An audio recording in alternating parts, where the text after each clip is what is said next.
Well, I guess I can explain that by an observation for starters, and I think it's important for all of your careers. It will always be important for your careers. And if you look behind this tree, you see it doesn't cover as much, canopy area, right? Whereas it covers a massive amount of canopy area here because it's working in interdependence, not independently, interdependence with this tree over here. And another wondrous thing about it, and if you look at that tree, of course it's the same on the other side. It doesn't cover nearly as much canopy area, but as it's working in interdependence with this tree, it glistens. And that glistening effect, if you look in the mind, when the mind's like a light, and the neurons are, firing and firing. Yeah, and that analogy isn't just a thing. That is a fact, and if you can get into that kind of interdependence in your practice, then you'll be more successful. I've been doing artist residencies, I think, since 2006 now, and I've done about 35 or more of them now around Australia. What's the kind of longest residency? That was at Uluru, and that would have been for 4 months. And I was contracted to create a body of work that covered the history of Uluru. So, working with scientists, where did it come from? Like actual the rock, physical. yeah, and the whole history of that, and how do we connect that with ourselves? Which is a fascinating story. It's a lot there. It's about 30 million years of sediments that are twisted up like that. And I've been at ANU now for about 2 years. Through all of the residencies, I developed a kind of a toolkit for thinking about education and things. And so I took that to ANU, and so we turned that into a range of VR tools. So as an artist, you'll find that one thing can expand on the next, and it's also very important to maintain sort of snowballing type effect. You build on what you do, and if you continue to build on what you do, there's number of ways in which you do that: through your art practice, through the different places you go to. But the way to build on what you do is to get in touch with not just your how, but, as Alison said, your why. And the best way to get in touch with your why is you've only got 2 sentences, write down what you do, like what you're about as an artist, right? And that's all you've got, 2 sentences. So you can make a whole bunch of notes and then look for all those keywords that keep coming up again and again. And in those 2 sentences, write down like that. So Ben, what's that for you? Because I know you're like long version. I make art about the ecology, geology, and deep time history and natural systems. Say it again? I make art about the ecology, geology, and deep time history and natural systems.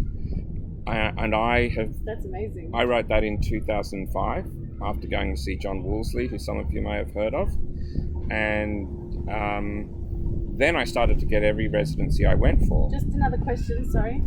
How long did it take you to get to that sentence, and how often do you revise it? Well, it probably took me years to get to it, but in actually being challenged to do it, it only probably took a day or 2. How many notes do you reckon you wrote? Less than a page, probably, because I was just looking for those keywords, and when you write it all down, words like geology keeps coming up, ecology kept coming up, Deep time. Yeah, all that stuff. And so what do? I do that.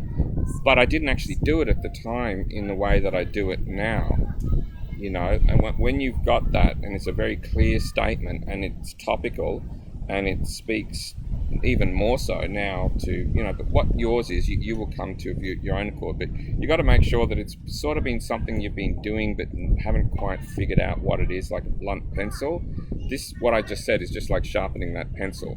And when you've sharpened that pencil and say, that's the singularity, that's what it is, then that's the beginning of this interdependency.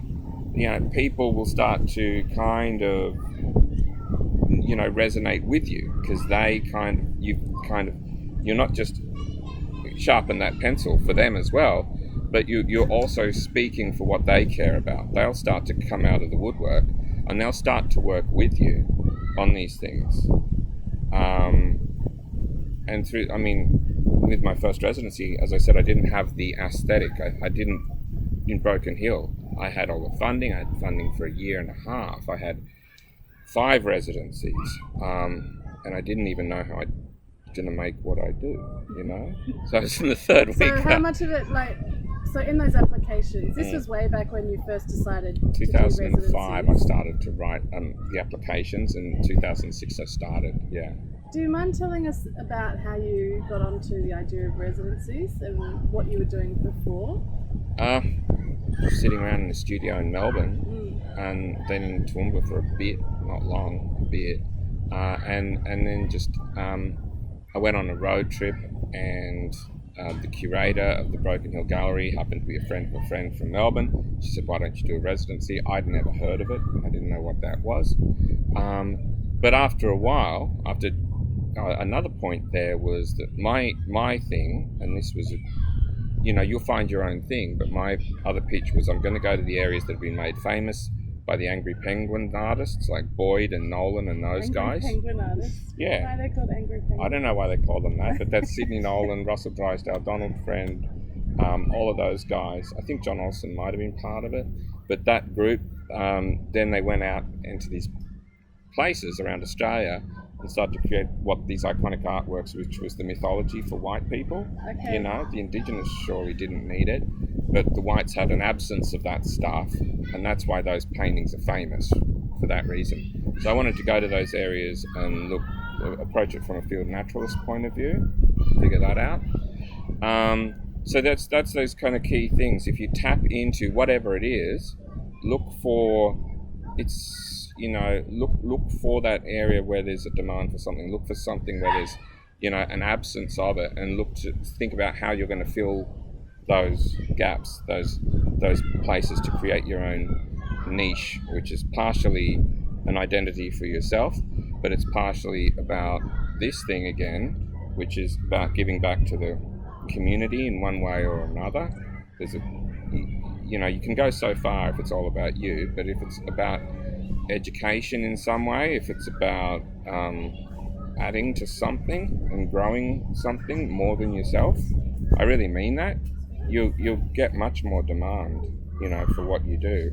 And I now have a huge backlog of stuff that I just haven't got to, because of the guidance. I didn't make all this up, by the way. This is stuff that I've learned from other artists and things as well that works, right? That's important, and it's much easier these days than when it was when I started, because everyone's got a website and they've always got about us and why we do what we do. So right? Do you use their language back again? Absolutely.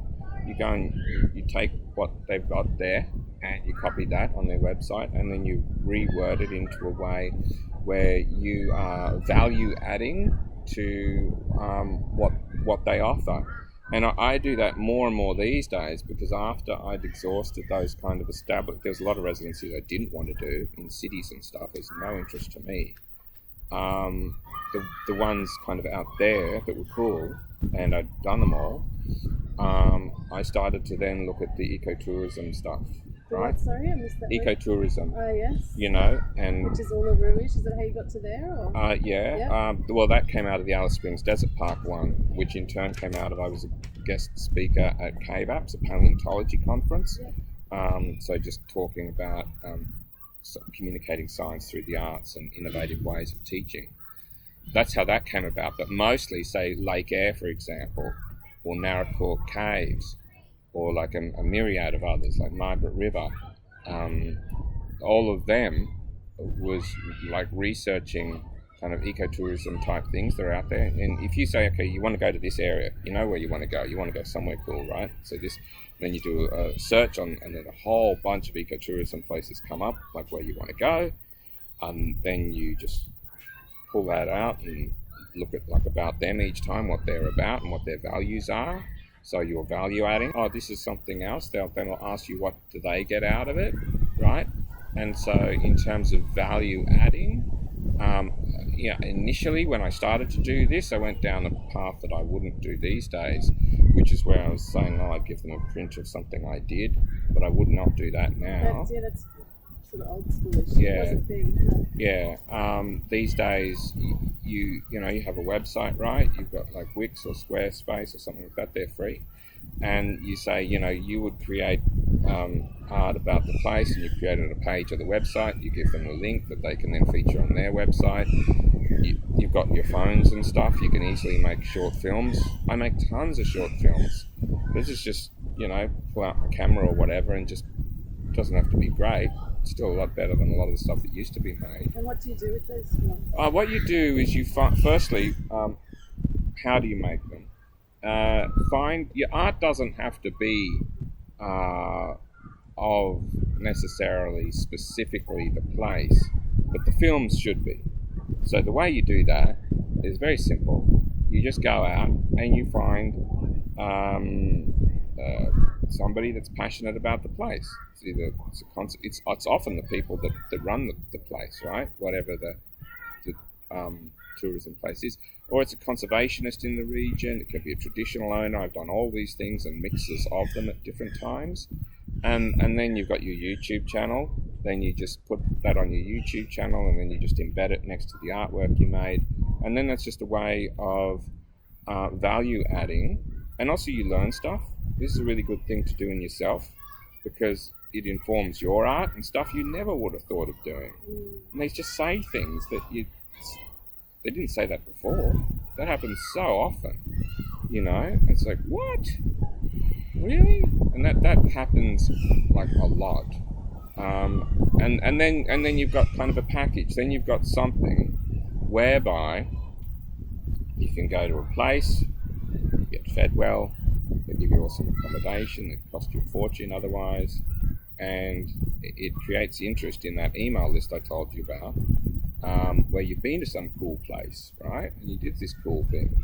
And then your email list is growing through that, and then you're selling more stuff through that, and then that just keeps everything going. Ecosystem. Are you approaching eco-tourism places that aren't putting out expressions of interest for residents? Yeah. So you're just I just want to go there. They look at it and say, oh. And they say, yeah. They don't usually say no. That hasn't happened in a long time. Hasn't happened in a long time. So that's how you do it. And then if you really want to do something, start to look at some of the bigger shapes. That's what I've been following the Lewin Current for a long time. I started up in the Kimberley and I've got as far as Esperance. The Lewin Current runs down the west coast of Australia all the way to Tasmania. So I've got a whole bunch of things to do next year, and then I think the year after it's just following the Lewin Current again to Tasmania, and that feeds into a bigger picture, and then ecotourism places, they want to be part of that story. If you want to go that far with that kind of thing, I would not have done that straight away. I started this in 2006, right? I only think, how do I do a big narrative into this, big travel? So that's a great point, actually. How, for comparison, what was the first residency you did? The topic of the first residency you did? Sacrificing a really good night to go and see Mental as Anything. Oh, really? Yeah. I was in trouble aesthetically, right? A few weeks there and hadn't really got what I said I did. But I had taken this paleo map and I'd put it into this thing. I thought something's there. Mental as Anything were playing out at the sculpture garden. I could have gone. I thought if I sacrifice it, therefore surely this night is going to work. So I made the sacrifice and I did get through that aesthetic hurdle. The other thing is that with aesthetics and stuff like that, it's not necessarily I would call it homeostasis. It's a slow and steady thing of evolution, like Jurassic times with dinosaurs. It's punctuated. You make these breakthroughs at times. You've got to just keep going. You've got to keep doing it, right? And then something happens, and then it's like, squeezing water through a syringe or something. Then it's fast again, and then you're there. Then you've got another platform, and then you can kind of go again. And then you'll start to see. I started with this tree thing, right? And that tree thing's a deadly real thing. And it goes much, much further than that. We find these kinds of angles on these trees aesthetically pleasing because our ancestral form used to hang out in such a thing, And that's a real thing. If you go, part of it's making the construct that we live in work for us, like the email list, like providing a service to ecotourism places or whatever it is. And part of it's being mindful that this is all a mirage. It's not even, we disappear and all of the money and stuff does too, and the rest of it. So keeping it real as well, like being mindful of what we are and the environment that we live in, and being fueled by curiosity. If your art's fueled by curiosity, right? We had the Curiosity Collective in 2000 and what was it, 15 at the ecotourism. Well, no, not ecotourism. What was that one I did in 2015? What's the one you're talking about? A residency. I've forgotten it. If you look up 2015, it was a big building full of scientists, and so I started a collective at that time, and we called the Curiosity Collective because it seemed like the foundation of what it is to be an artist, is to be curious about the world, and a scientist as well. Yeah, it seemed like sort of foundation work. Now this. Turning off. I do, because this is Keith Bradbury. Why don't you take it? I will quickly. Hi Keith, I'm giving a g'day. Can I give you a call back in a couple of hours? I'm just giving a talk to a group of artists about curiosity, and I was going to say this is one of the best guys I know. Keith Bradbury's fantastic. I'm telling about 8 artists this, so I'll talk about you. So can I give you a call back in a couple of hours?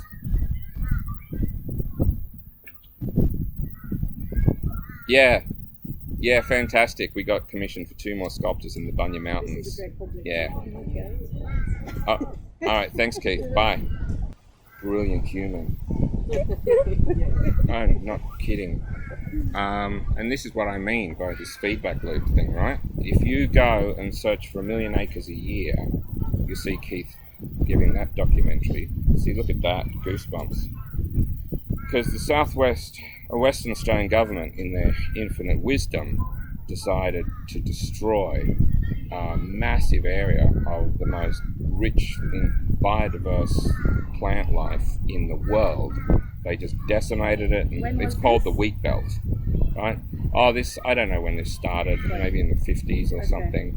But you see, the southwest, there's this thing called Ockbills and Yodfells, right? I'm going to sort of move around to talk about this. Now, this is from a guy called Professor Steve Hopper, who used to be director of Kew Gardens, but he gave that up to come back and study the southwest. And Ockbill is an old, climatically buffeted, infertile landscape, right? That means it's old, climatically buffeted. The climate doesn't change that much, right? And it's infertile. The soils are infertile, right? So it pushes the plants to become really diverse, right? A massive amount of genetic diversity in the southwest, as opposed to a Yodfell, which is a young, often disturbed, fertile landscape. Like this, the genetics aren't that diverse. It looks awesome, but genetically it's not that diverse. Point being that so much of this was destroyed. And Keith Bradbury started an organisation called Gondwana Link, and the whole purpose of Gondwana Link is to revegetate this massive sort of swish of land. Further, I think maybe it's about the same as from Brisbane to Melbourne. Maybe it's not that far, but it's a huge area, and they do it through this direct seeding method, right? And so now, we've applied for a chunk of money to build a big bioglyph. I made up the word bioglyph, and it's like big drawings, but they're made of like using a tractor. You drag the tractor along and you put the direct seed in, so we can do big drawings of plants, and we're doing that with Trees of Life. And that was we've designed a sculpture. The sculpture is an evolutionary tree that you stand inside of, and you print on the aluminium on these totems, and we work with the traditional artists of the region and local artists to make these things, and we're going to install them all across Australia. We've only got funding for 3 of them. That was 2 for the Bunya Mountains, and we've got 1 in the southwest, and there's about 8 other locations around Australia. And it tells the story of how the species in the ecosystem are connected. So I would never, I told you this story of these bits and pieces. I didn't do any of this when I started residencies in 2006.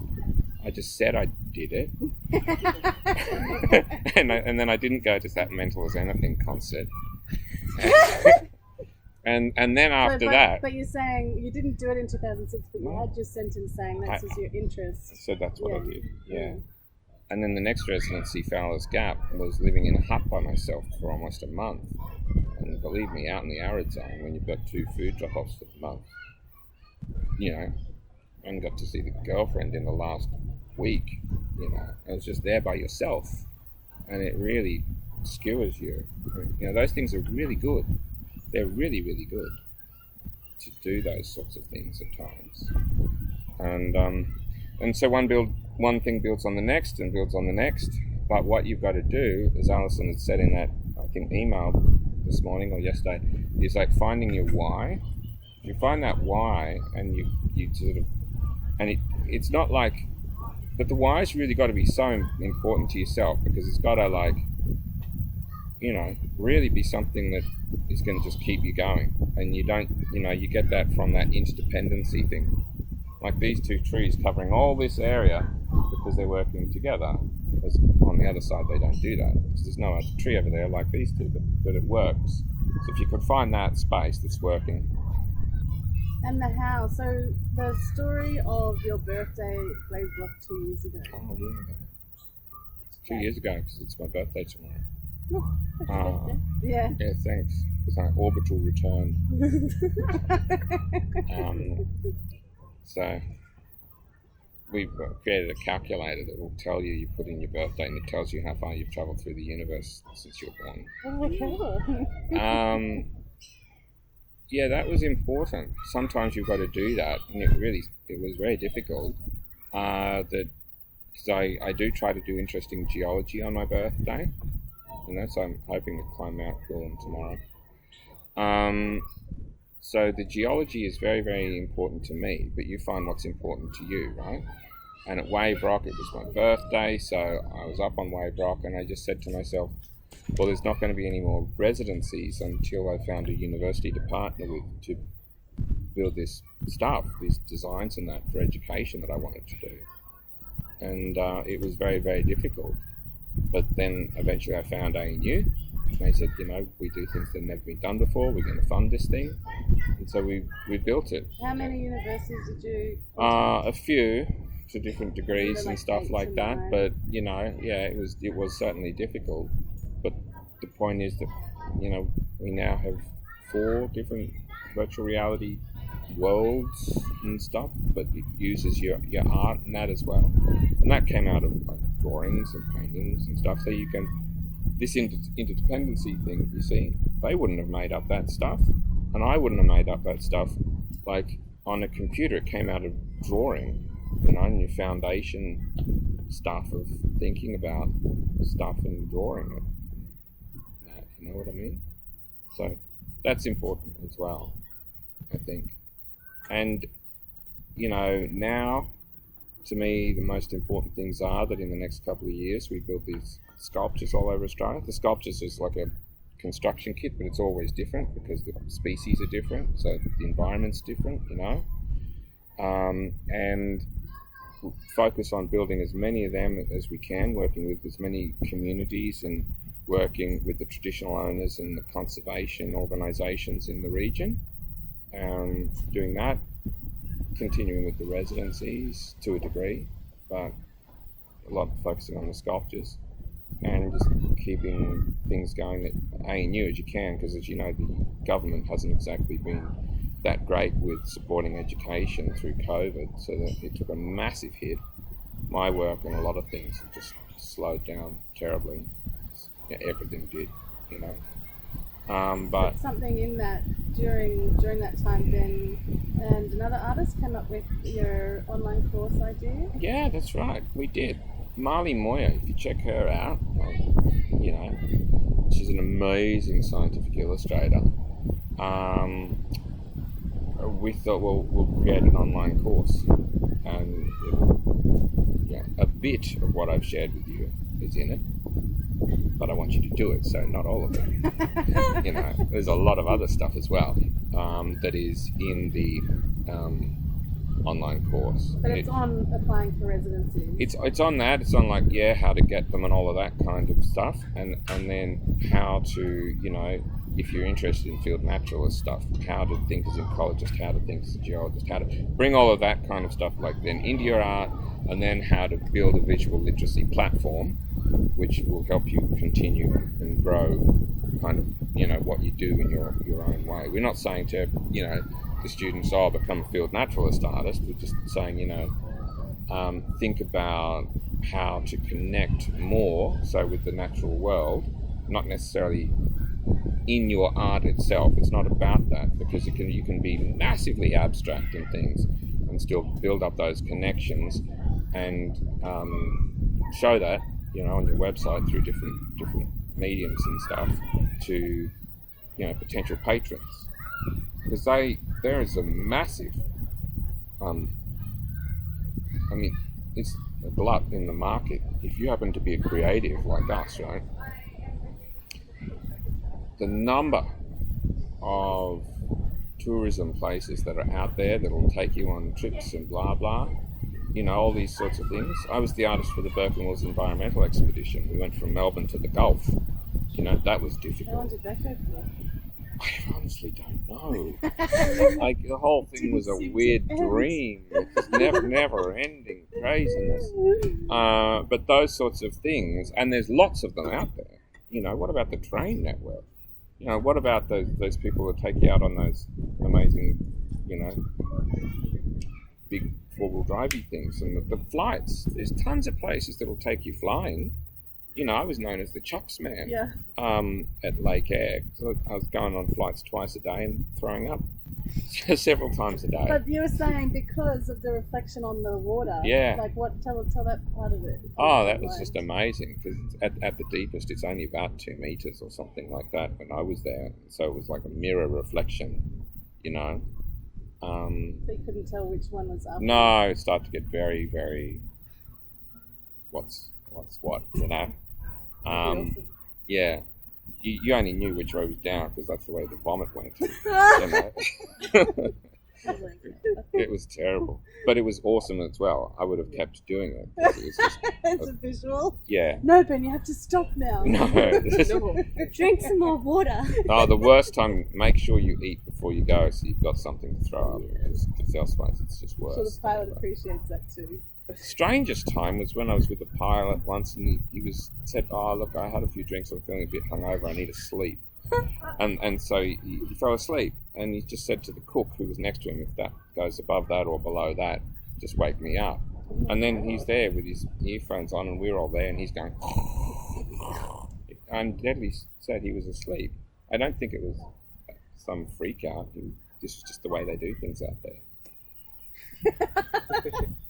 So what I'm telling you is that you've got massive opportunities just to skewer what you're doing in whatever the way that you work is, whatever your creative pursuit is. If you line up your why, so you've got that written out so you can pursue that thing. Make sure that email list is something that you just start doing every month and personalize it. That's really, might seem a bit boring or whatever, and especially if no one responds or you don't get any sale out of it, you might find, make sure that you put in that little thing about an interest in commissions, or if they're interested in a thing, right? Put that in that email thing. Having that broad why, like how far from that do you think you've worked on a residency? Like, because it's quite broad, so the boundary around it would be pretty wide. Do you think there's been a resident? Well, actually, there was one residency you started speaking about where you were like, "What am I doing here?" Was it Broken Hill or? Oh, that was the first one when I didn't have the aesthetic. Yeah. I didn't have the recipe for, what is the way of... I had the way of researching, but I didn't have the way of taking out the content from the research. I didn't know what content I was looking for in the research that was going to create the artwork, And when I started to understand what the content was that I could take out of the research to construct the artwork, then I had it, and it happened really quickly. If you go to SciArt 2006 Broken Hill residency, examining an ancient landscape, I think that's what it's called. That's the one I'm talking about. That was the first one that kind of got that. And so, just for some context for these guys, like your practice is predominantly drawing, painting, but when you're doing residencies, you're presenting works that are like, what's a example of what comes out? Yeah, well, there's a couple of things that I'm doing. So, for example, the Lewin Current one. If you go to on SciArt on the homepage and just scroll down, right, there's a presentation for National Science Week, and in that presentation, I'm showing the drawing, I'm showing the sculpture, I'm showing the digital montage type work. And then something that's exciting, which is a newer thing, which is combining the drawings with this way of getting impressions of plants. And I think of them as like, fossils of the future, because that's what they look like.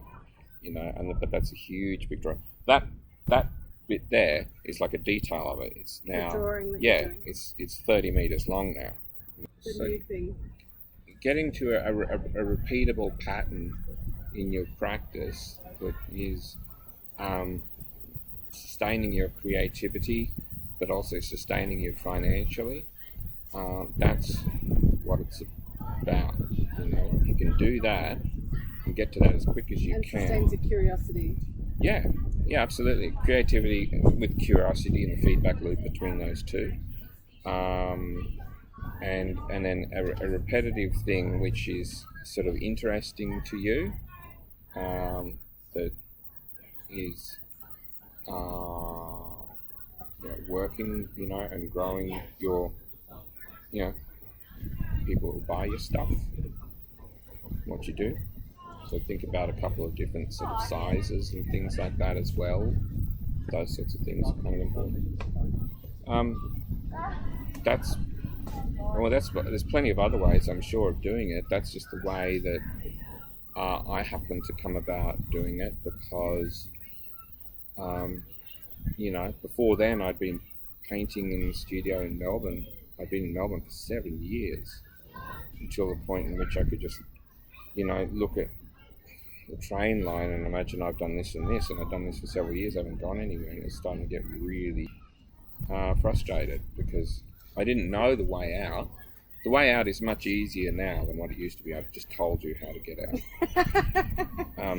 And I'm telling you, that discussion which you touched on yesterday, with John Olsen, who was it? Who you were Wolseley. Wolseley, yeah.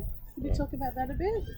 Like when well, John came to see my exhibition in what year was that? I think it was in 2005. I'd done a painting 590 million years on a flat surface, 1 centimetre to a million years, and each panel was a different period of geological time. And you liked that, so that was good. I was happy with what he did. He'd recently done a project on tracing the Wallace Line, so it's been 3 years bouncing back and forth along the Wallace Line. Have you heard of that? It's so awesome. So Australia and New Guinea and bits and pieces are heading north, and then you've got this whole Southeast Asia thing. Bali is there as well. That really hasn't moved that much for a really long time, but Australia's on the move, and it's come up here, and so you've got Lombok here and Bali here. But if you go from Bali to Lombok, over here you've got cats and monkeys and stuff, and over here you've got tree kangaroos and weird Australia stuff, right? And it's just like, it just looks like there to there. It's like, what? But it's a totally different world. And Wallace wrote to Charles Darwin and said, it's as if this stuff has come from someplace else. And he was onto it, plate tectonics through the ecology of the area, right? I mean, that's where it gets really amazing, when you start to get into that stuff. I think those things, to me anyway, we made a model of 4-dimensional plate tectonics over 2 billion years, and we laser cut it and we animated it. That's fun. That'll really bake your noodle. Yeah. That's on the SciArt website. A couple of bottles of Merlot, and figuring out that was cool. Yeah. I enjoy things like that. They're really, they're different. So yes, okay. So the thing was that and that's how I'd met John Woolsey, because I'd gone to his show. That's right. And then I invited him to my show, which he came to, which is cool. In Melbourne. Yeah. And then he gave me that advice. So What was the advice? to write it down in a couple of sentences. He was probably the first, I think, to do this sort of thing. I'm not the first. He would probably be the first to approach it as a field naturalist, being mindful of it.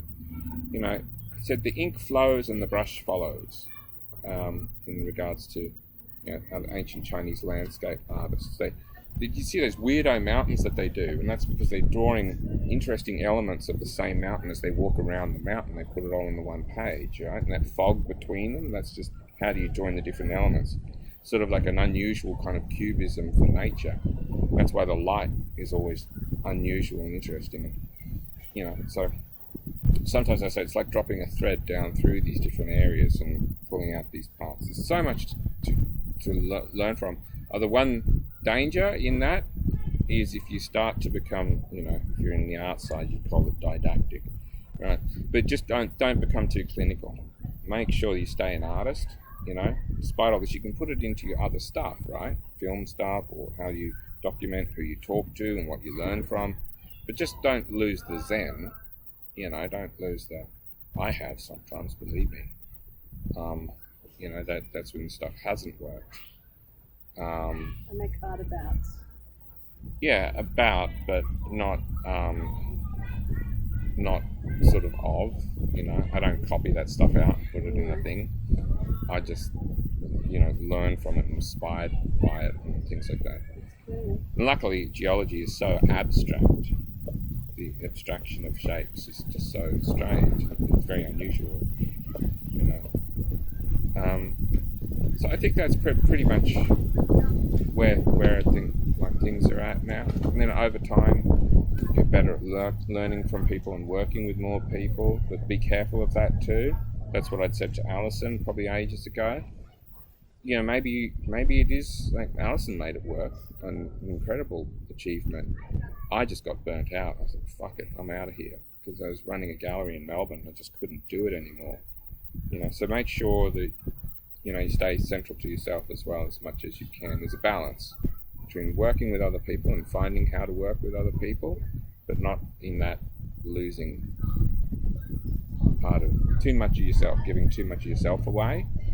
You'll come across it at some time. Yeah. You'll come across it. If you go back before 2006, you'll see other work before that, and it wasn't really working for me. It's not true. It did work for me, but I hadn't got it yet. You know what I mean? You're spreading around. You weren't there. Yeah, I hadn't. Brett Whiteley. This isn't exactly the way he did this archy in the shower painting, and he said some paintings you build it up to a point and then it just needs to be violated in some way, right? Which is what we talk a lot about. Yeah, and so he said he got the milk up to he got the paint up to a milky consistency and then gave it a cathartic thwack. Right? Oh, can you say that again? Cathartic thwack. Yeah. Can you say it?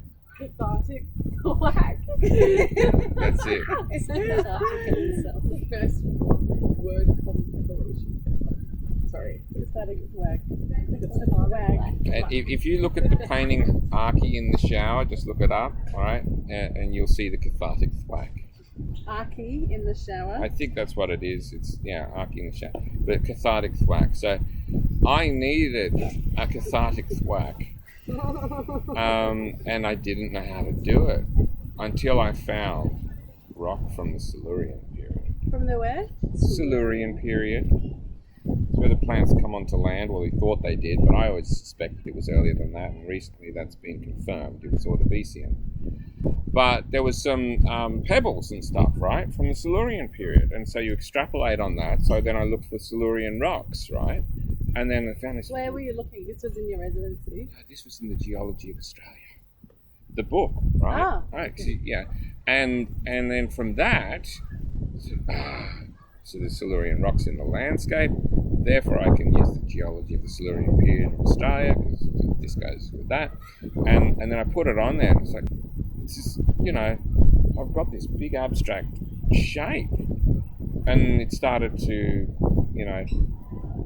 I think I said that spatial dissemination had been achieved.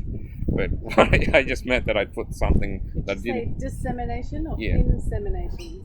I I can't tell. It was dissemination, wasn't it? It was, Okay. but it was creative insemination, spatial dissemination. That's what that would be. And so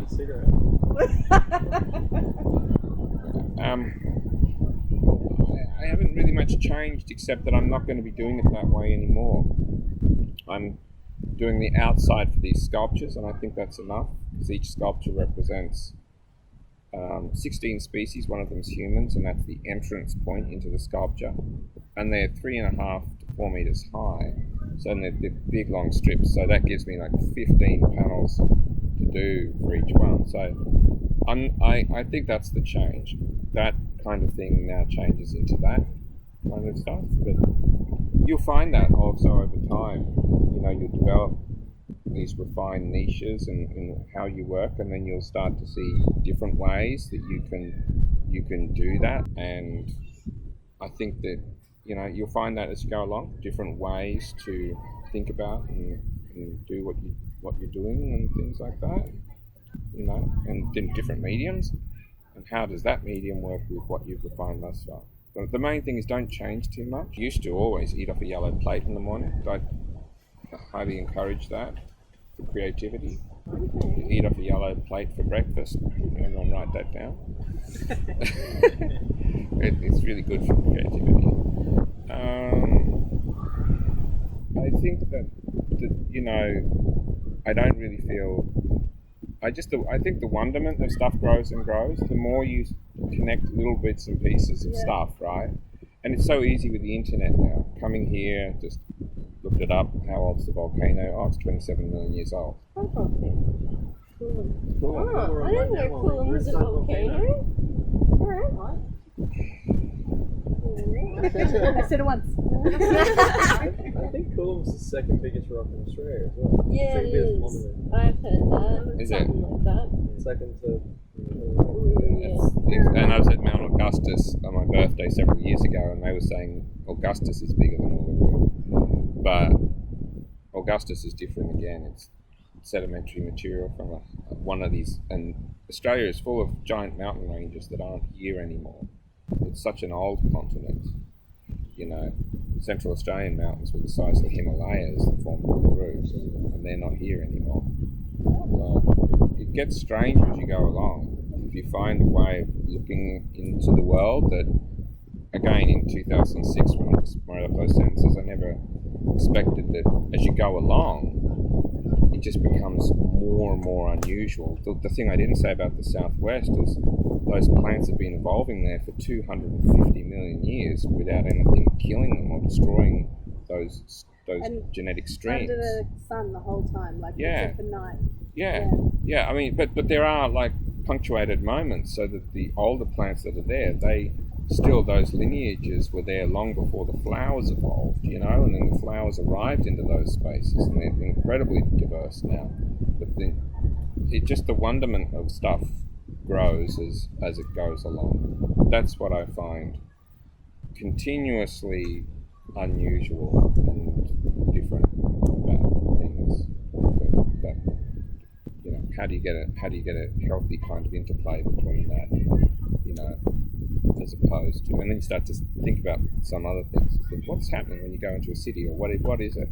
And it's full of right angles, Can you say it again? Haec Victis, we thank for Cordata's ascent. What's that, Latin? No, but I'm wrong. Haec Victis was the earliest backboned animal we found, and we've since found another one. It's just about the size of your thumbnail. It's just got a little rod up its back. The first thing that was practicing the process of potential encephalization, which is the evolution of a head. See what happens when you write out in a couple of sentences what you do as an artist. You make art about ecology. I didn't learn this stuff. People that I did spent time with on residencies taught me this stuff. The people that are out there, the conservationists, when you spend time with the traditional owners, when they give you the welcome to country, and they sing the songs to you of the landscape, that stuff has an impression on you, and it fundamentally changes you. I mean, this sculpture project, I was meeting an Indigenous elder, Arnie Carroll Peterson, because when you're on a residency, one of the first things you want to do is try to find, even before you get there, who are the people that are working on the landscape and that are doing things, right? In this particular case, Keith Bradbury, who called me before, he said I should talk to Arnie Carroll Peterson. And so she arrived with this big rolled up piece of paper, and she rolled it out, and it was the Songlines of the Southwest, right, by Noel Manna, another elder. And it was like a road map, and there's like tons of these things that look like roads running all over the southwest of Australia, but they were all the Indigenous songlines, and I'd never seen anything like it. And they were actually, you would sing the song, and of course, if you don't have paper, then how to best to remember how to make your way through the landscape. Where are the water holes? What plants are, in blossom, like when? What foods can you find at what times of year? The songs would alternate to help you with this. And it was full of them. And she said, the whole of Australia is covered with them. And she said, I want people to remember these things. I don't want it to be lost when we go, right? Because she said, like, some of we're teaching it to the younger ones, but there's got to be a way. And that's how we come up with the sculpture project. We will build them across all the songlines, and we'll connect all the ecosystems.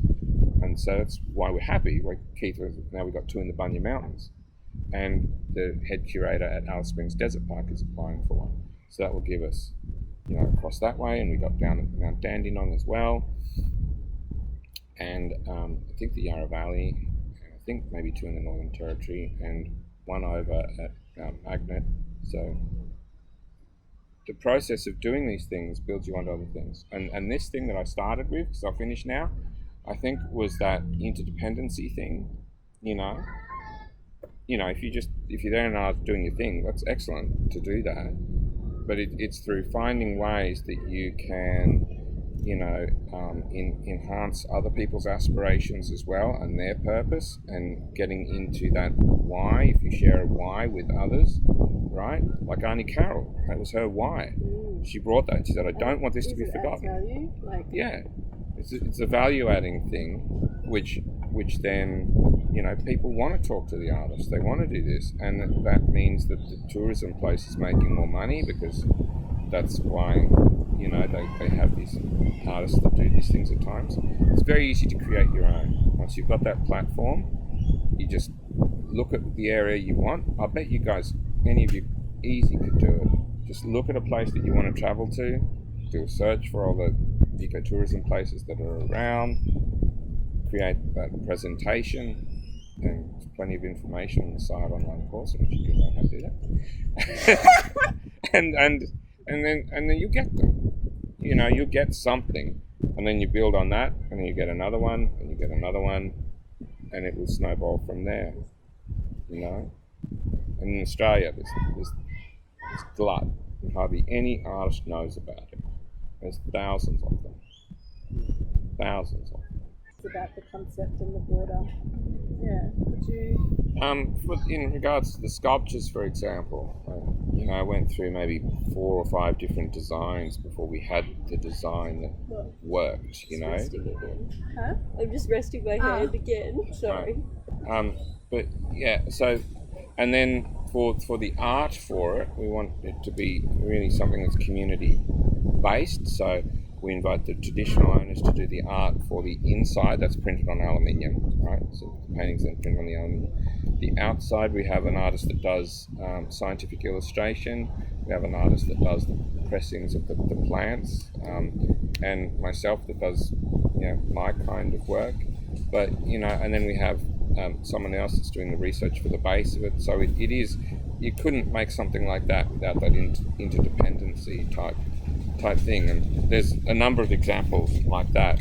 Out at Uluru, there was Ben Price and myself. I said, what are you doing? And he said, well, what are you doing? And we both brought out these drawings and research of thinking about plate tectonics in 4 dimensions, as if all the continents were like Tron bikes, and and like how do you map it out over 2 billion years. But then from that we had an animation, and then we got a laser cut model, and I contacted Alison, and Alison's style was radically changing at the time, and she sent through a scroll on it, and then I did some other parts on the scroll. This was out at Uluru, and then we took it to 4 of the Unanu artists and talked to them about it. This is on SciArt. It's in 2015 or 16 artist residency, the Uluru one. Iwara, which means tracks of the supercontinents, and then they did work on seasonal changes and traveling through the landscape. And so again, it's some examples of those kinds of really interesting collaborations where you have a broader kind of concept. That almost nudges towards facilitation as well. Like, when you're connecting and saying, what if you try this, what if you do this? Yeah. What if you do that? In the area or want to be in the area, and do you say I'm available, but in exchange I require accommodation? Yes, you just I list do the list all of that. It's become much easier, obviously, for me because my project list is so huge now. In the earlier stages of it, it wasn't obviously, like as easy as that. So as quickly as you can, create a page on your website, right? And it's like free for you guys now. I never had any of that in the early days. None of that. All I was doing was just sending some email pictures and stuff to show them, and luckily, that kind of worked out. But I think it worked out more so. I mean, Hill End, for example, right? They fund one artist a year, right? And they funded me. And I think when I look at the art from the other artists, they were just as good. It wasn't that. It was the purpose behind what I was doing that was, working with them. But the way that you present and the way you think about facilitating, put them first. In there, you're talking about interdependency, like in the arts practice, and then there's all the new shoots where the glitter is coming and making them come to life. See, and it just made me go, oh, that's awesome. That's good. But look, I think that's the main things I probably have to say. How's your, okay, so let's lunch, and then we've got all the afternoon as well. Together. Thanks, Ben. Oh, you're welcome. Dude, thank you so much for your insight. Yeah. That was awesome.